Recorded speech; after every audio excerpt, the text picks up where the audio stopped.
आप अब भी कहेंगे कि जादू कुछ नहीं होता?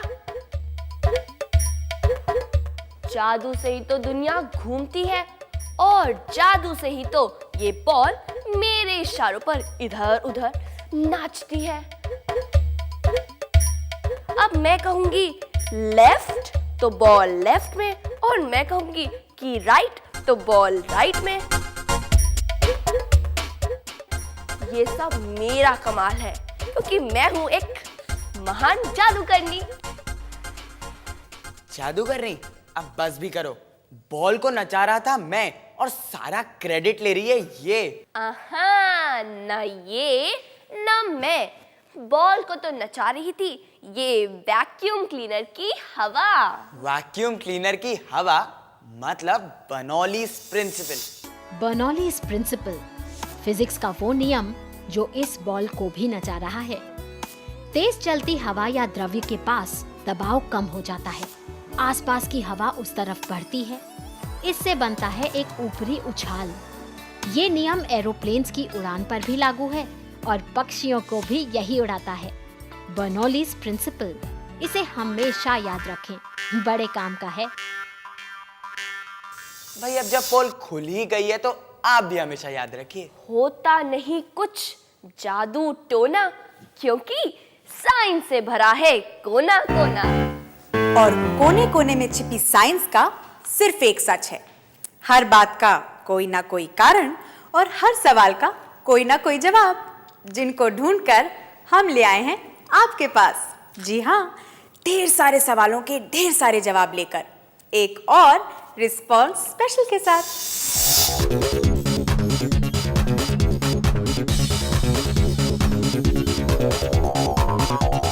ऐसा ही होता है, पर क्यों होता है, कैसे होता है?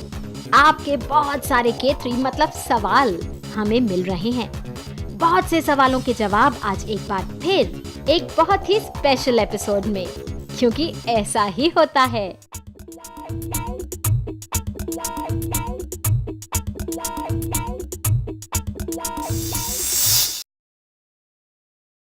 छोटे बच्चे जब सवाल पूछते हैं तो मुझे बड़ी खुशी होती है। तो चलिए आज का एपिसोड यहीं से शुरू करते हैं, प्रीतिश के लेटर से। प्रीतिश पूछते हैं कि गर्म हवा को कौन कहता है ऊपर उठ जाने के लिए, और ठंडी हवा को कौन कहता है नीचे आ जाने के लिए? क्या इसके पीछे भी कोई साइंस है? प्रीतिश, हर बात के पीछे साइंस है। तो चलिए आपके सवाल का जवाब लेते हैं दीपिका और शिवम से। पूरे एक्सपेरिमेंट के साथ तैयार बैठे हैं, चले? गरम मतलब ज्यादा एनर्जी, मतलब मॉलिक्यूल्स की बॉक्सिंग। और ठंडी मतलब सुस्ती। तो इस बॉटल में डाल देते हैं ये गरम गरम पानी। बोतल में भर दिया है गर्म गर्म पानी, जिससे बोतल गर्म हो जाए। थोड़ी देर बाद उसे खाली कर देते हैं। ऐसा करने से बोतल के अंदर की हवा गर्म हो गई होगी। अब लगा देते हैं बोतल के मुंह पर गुब्बारा और रख देते हैं उसे ठंडे ठंडे बर्फीले पानी के बीच।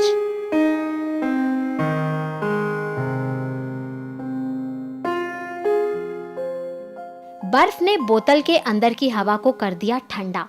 वो सिकुड़कर नीचे आ गई। तुरंत बोतल के बाहर की गर्म हवा ने अंदर जाने की कोशिश की और अपने साथ गुब्बारे को भी अंदर ले गई। इसी बोतल को अगर हम एक बार फिर गर्म पानी में रखेंगे तो देखिए क्या होगा। गर्मी चीजों को फैला देती है और ठंड उन्हें सिकोड़ देती है, श्रिंक कर देती है, छोटा। गर्म हवा का फैलना और ठंडी हवा का सिकुड़ना हमारी पृथ्वी के संतुलन के लिए बहुत जरूरी है। ये हमारे चारों तरफ हर समय होता रहता है। इसी से मौसम बनते हैं और हवाएं चलती हैं।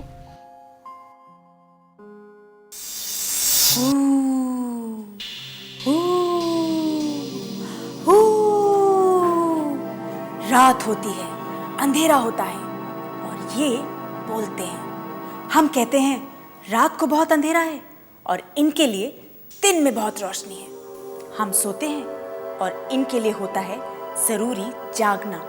अगर जागेंगे नहीं तो खाएंगे क्या? अगर हमारे शरीर के हिसाब से हमारी आंखें होती इनके जितनी बड़ी तो मालूम है कैसी होती? ऐसी, संतरे जैसी। किसकी बात कर रही हूँ? नहीं पता?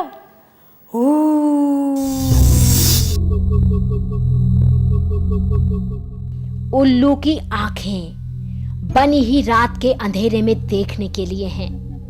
बड़ी बड़ी आंखें और आंखों की पुतलियां खूब छोटी बड़ी हो सकती हैं।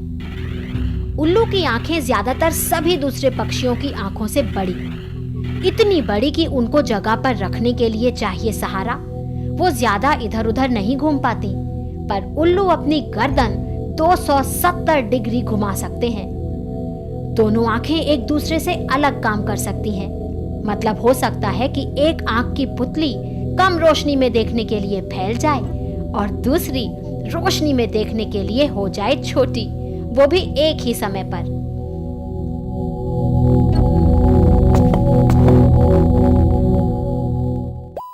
रही बात चमगादड़ों की, तो ये गलत है कि वो देख नहीं सकते। चमगादड़ों की आंखें बहुत छोटी हैं, उन्हें कम दिखाई देता है, पर वो देख सकते हैं।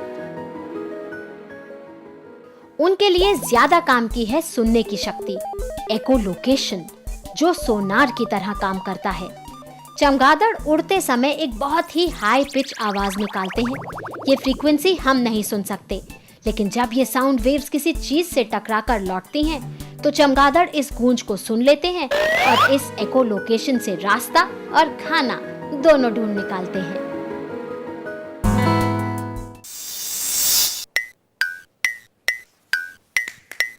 दीपिका जी बताइए, दिन में सपने कौन देखता है? अरे वही जो दिन में सोता रहता है। उल्लू कहना चाह रहा है मुझे, वाइस ओल्ड आउल। वैसे मैं सपने नहीं देख रही थी, बल्कि मैं सोच रही थी कि हमें रात में सपने क्यों आते हैं। हमें रात में सपने क्यों आते हैं? यही तो है हमारा अगला केस। हम दिन भर बड़ी सारी चीजें देखते हैं, सुनते हैं, सोचते हैं, समझते हैं। कभी खुश होते हैं और कभी हो जाते हैं नाराज। कभी हंसते हैं, कभी आता है रोना और कभी डर जाते हैं। ये सभी बातें, रंग हमारे दिमाग में स्टोर हो जाते हैं और जब हम सो जाते हैं तो हमारा दिमाग जागता रहता है। साइंटिस्ट्स ने पता किया है कि हमारी नींद कई फेजेस में बटी है। इनमें से एक रैपिड आई मूवमेंट REM है। ऐसी नींद जिसमें हमारा दिमाग बड़ा एक्टिव रहता है और हमारी पुतलियां बंद पलक के नीचे भागती रहती हैं। यही समय है जब हमें सपने आते हैं।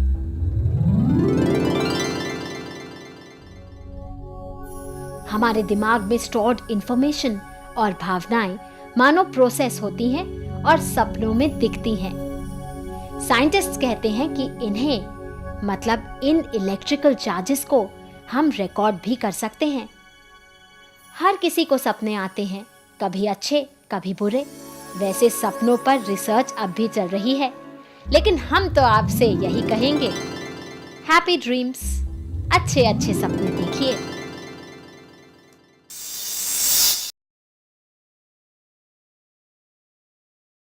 हमारी आंखें जब बंद होती हैं तो हमें कुछ नज़र नहीं आता, लेकिन जब हम सोते हैं तब भी तो हमारी आंखें बंद होती हैं, पर तब हम देखते हैं खूब सारे सपने। कभी गुब्बारों के, कभी तितली के, कभी पंछी के, कभी मम्मी की डांट के, कुछ डरावने और कुछ मस्ती भरे। लेकिन क्या आप जानते हैं, जिन लोगों की आंखों में कोई रोशनी नहीं होती, मतलब जो देख नहीं सकते, उन्हें सपनों में भी कुछ नज़र नहीं आता, लेकिन वो सपने देखते हैं, महक के, आवाज़ों के, स्पर्श के। हाँ, और इसका कारण भी वही है जो अभी अभी आपने समझा। हमारे सपने जुड़े हैं हमारे मस्तिष्क में स्टोर्ड इंफॉर्मेशन से, राइट?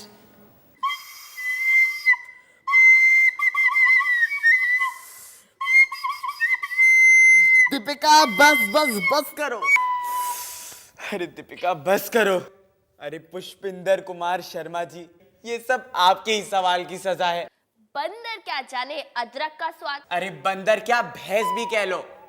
मैं तो भैंस बनना पसंद करूंगा, लेकिन प्लीज अपनी ये बेसुरी बांसुरी बजाना बंद करो।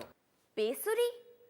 पर बांसुरी तो सुरीली होती है, म्यूजिकल। और ये मैं थोड़ी ना कह रही हूँ, ये तो जम्मू से लिख कर आया है।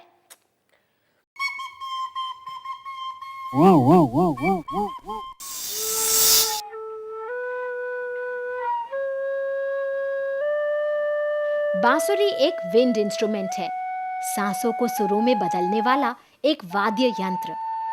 इसकी साइंस आसान, जो जुड़ी है एयर कॉलम, बांसुरी के अंदर की हवा से। बांसुरी पर अलग अलग छेदों को बंद या खोल करके हम एयर कॉलम की लंबाई बदल सकते हैं। लंबाई कम तो ऊंची पिच, ध्वनि तरंग की फ्रीक्वेंसी ज्यादा। दूसरी तरफ लंबा एयर कॉलम तो पिच नीची, फ्रीक्वेंसी कम। आप खुद सुन लीजिए। सरगम के निचले सा में सभी छेद बंद हैं, सबसे लंबा एयर कॉलम, और ऊपर के सा में सभी छेद खुले, सबसे छोटा एयर कॉलम।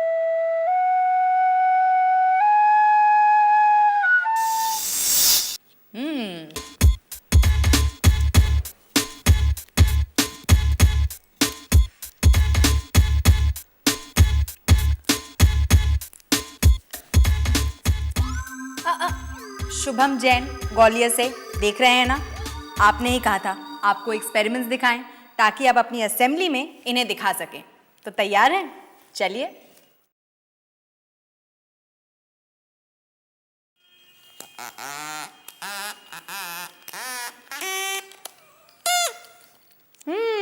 ऐसा ही होता है।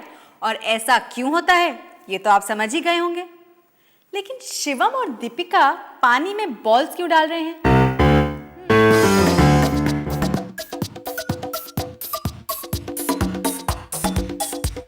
शिवम, हम जब भी किसी वाटर बॉडी के पास पिकनिक में जाते हैं तो कितनी मजा आती है ना। हम सब मिलकर पानी में पत्थर फेंकते हैं, लेकिन जब हम ये पत्थर फेंकते हैं तो वेव्स गोलाई के आकार में क्यों आगे बढ़ती है? गोलाई मतलब चारों तरफ। इस केतरी का जवाब क्या है?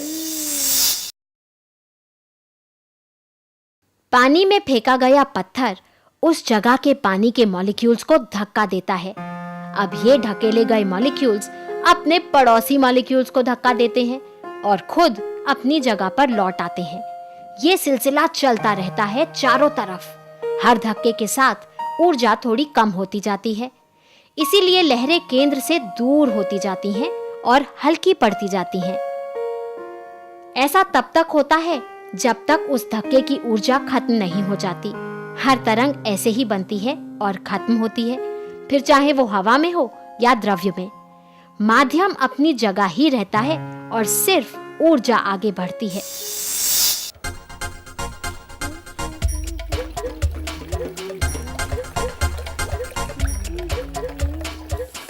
ये डाल दिया पानी, मैं बड़ी वाली डालूंगा।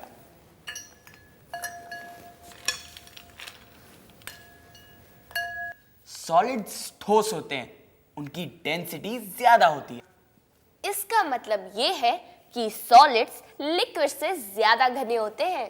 लेकिन फिर भी बर्फ पानी पे तैरती है, आप खुद ही देख लीजिए। इसका जवाब हम लोग कुछ हफ्तों पहले समझ चुके हैं।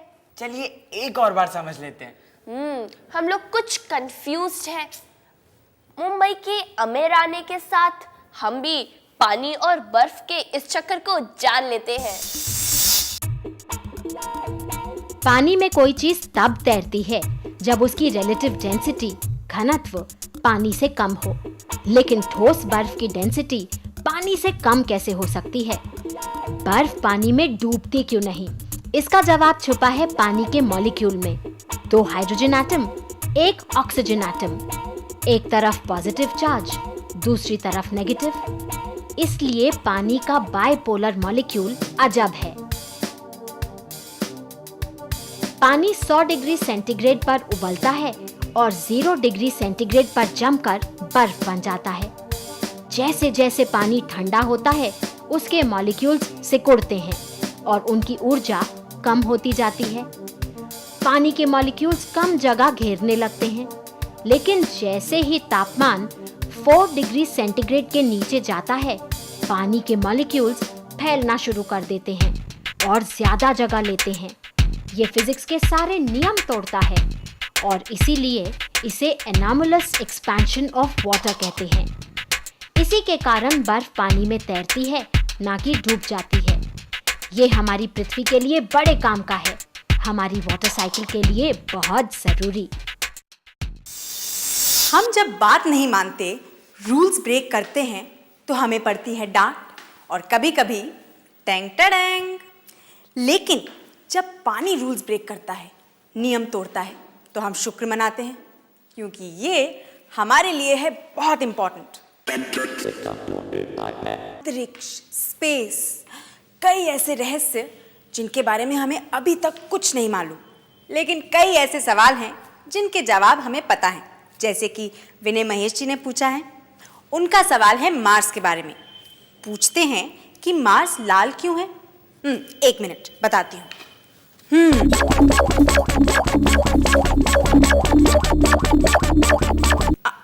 अरे भाई, पिटाई नहीं कर रही, जवाब दे रही हूँ। ऐसे नहीं, ऐसे। इसी में तो छुपी है लाली मार्स की, देखिए। लोहे की पुरानी चीजें क्यों लाल पड़ जाती हैं? जवाब आपको मालूम है, जंग, रस्ट। और बिल्कुल इसी कारण मार्स या मंगल ग्रह भी लाल है। मार्स को रेड प्लैनेट या लाल ग्रह भी कहा जाता है। उसकी मिट्टी में बहुत सारी जंग या आयरन ऑक्साइड है जो इसे लाली देता है। मार्स का वातावरण बहुत पतला है और उस पर पड़ती है कड़ाके की ठंड। इसी ठंड के कारण मार्स पर लिक्विड पानी नहीं, पर बर्फ है, मिट्टी में भी और उसके ध्रुवों पर भी। क्या मार्स पर जीवन है या कभी था? स्पेस साइंटिस्ट्स इस बात पर जोर शोर से रिसर्च कर रहे हैं। हम खाना खाते हैं और फिर उसे बाहर निकालते हैं। शर्माने की कोई जरूरत नहीं है, सबको करना पड़ता है और ये हमारे लिए बहुत जरूरी है। कभी सोचा है कि पौधे जो खाना भी खाते हैं, पानी भी पीते हैं, वो अपने खाने को कैसे एक्सक्रीट करते हैं? यही तो पूछा है नन्ही सी कोमल ने। ये साइंटिस्ट बनना चाहती हैं। कोमल, आपकी चिट्ठी पढ़ के तो हमें लग ही रहा है कि आपका एटीट्यूड ऑलरेडी साइंटिस्ट जैसा हो गया है। Very good. तो चलिए आपके सवाल का जवाब ढूंढते हैं। क्या प्लांट्स नंबर 1 या नंबर 2 करते हैं, एक्सक्रीट करते हैं? सवाल का जवाब ढूंढते हैं पेड़ पौधों के बीच जाकर। प्लांट्स खाना खाते भी हैं और पकाते भी। पकाना मतलब फोटोसिंथेसिस। हवा से कार्बन डाइऑक्साइड, मिट्टी से पानी और सूरज से धूप लेकर पेड़ों पौधों की पत्तियां ग्लूकोज बनाते हैं। इस प्रक्रिया का बाय प्रोडक्ट होता है पानी और ऑक्सीजन, जो पौधे बाहर छोड़ देते हैं। इसे भी एक तरह का एक्सक्रीशन मान सकते हैं। फोटोसिंथेसिस से बना ग्लूकोज और मिट्टी से खींचे गए मिनरल्स को पौधा इस्तेमाल करता है। अलग अलग बहुत सारी प्रक्रियाएं होती हैं और इन प्रक्रियाओं में कुछ चीजें बेकार रह जाती हैं, बाय प्रोडक्ट्स। साइंटिस्ट्स ने पता किया है कि पौधा इन बेकार चीजों को अपने तनों और पत्तियों में जमा कर लेता है। जब पत्तियां झड़ती हैं तो ये वेस्ट प्रोडक्ट्स बाहर निकल जाते हैं।